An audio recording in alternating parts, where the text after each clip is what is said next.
আমাদের উত্তর দিনাজপুরের নাম রাখতে হবে।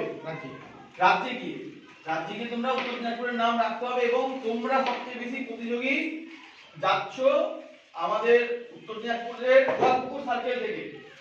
34টা ইভেন্টের মধ্যে 10টা ইভেন্টেই তোমরা যাচ্ছ। তো আমরা যদি জেলার মধ্যে যদি রাজ্যের মধ্যে যদি ফার্স্ট স্টার না পাই, ফার্স্ট সেকেন্ড থার্ড না পাই, এটা আমাদের একটা ব্যর্থতাই ধরা হবে। সেই জন্য আমরা চেষ্টা করব যেন আমরা ফার্স্ট সেকেন্ড থার্ড হতে পারি। এবং আমরা যে দুদিনের এসেনশিয়াল ট্রেনিংটা করেছিলাম, আজকেই তার শেষ দিন।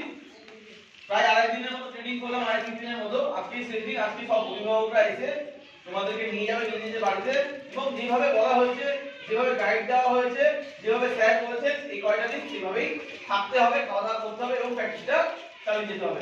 ঠিক আছে? পারবে তো তোমরা সবাই? জোরে বলো, পারবে তো? হাত তুলে বলো পারবো। হ্যাঁ ঠিক আছে। এদের জন্য সবাই একটা হাত তুলে মারো।